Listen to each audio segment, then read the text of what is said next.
నీ గ్రాని ప్రతిఫలం ఆశించకుండా ఏ పని చెయ్యదు.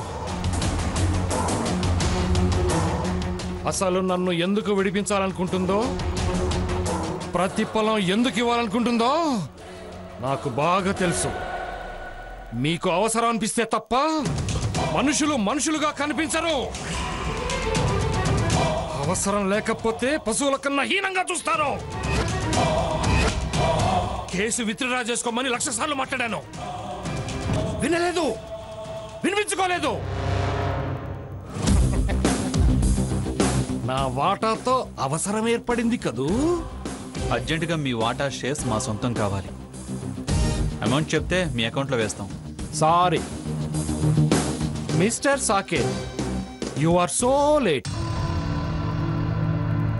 ప్రస్తుతం మీ ఆఫర్ ప్రకారం నా షేర్లను మీకు అమ్మలేను.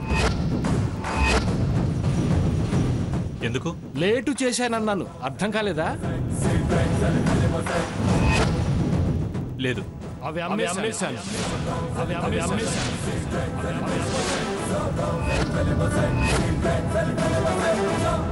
వాట్?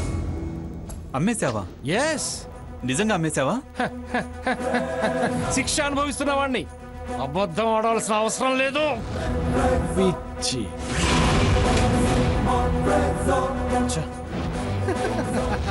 సాకేత్, ఇప్పుడు విడిపించడం కుదరదు కదూ.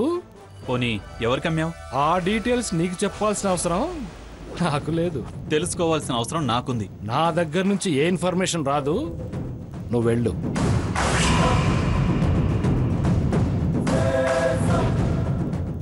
మృత్యుంజయ్ గారు ప్లీజ్.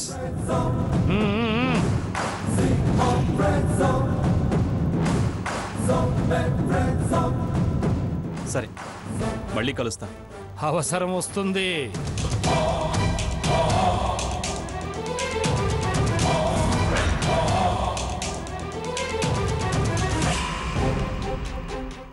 ఏంటి, ఏం ఆలోచిస్తున్నావు? ఆలోచించిన చాలు, వచ్చి కారెక్కు.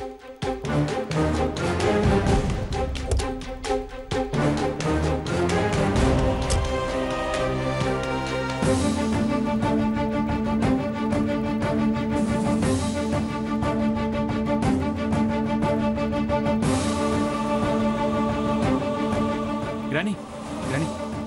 ఏమిట్రా, కలిసావా? ఏమన్నాడు? కలిశాను గ్రాని, కానీ తను ఆల్రెడీ వాటా అమ్మేశానంటున్నాడు. అమ్మేశాడా? ఎవరికి అమ్మాడు? ఆ వివరాలు నాకు చెప్పనన్నాడు గ్రాని. నువ్వే ఎవరి ద్వారానైనా ఆ ఇన్ఫర్మేషన్ గ్యాదర్ చేయాలి. అర్థమైందిరా, నాకిప్పుడు పూర్తిగా అర్థమైంది.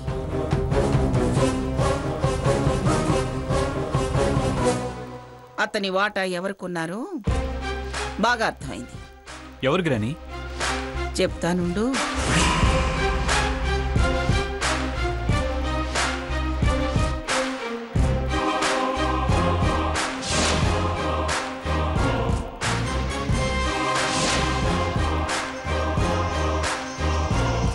స్వర్ణ అక్క.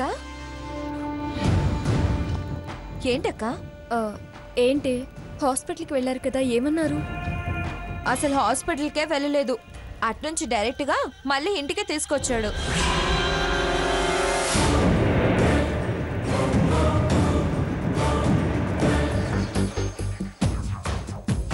మృత్యుంజయరావుని కలవాలి. జైలుకి వెళ్ళి మృత్యుంజయని కలిశాడా? అసలు ఇప్పుడు అతన్ని కలవాల్సిన పనే వచ్చింది. పదండి, తాతయ్య గారితో మాట్లాడుతూ రండి.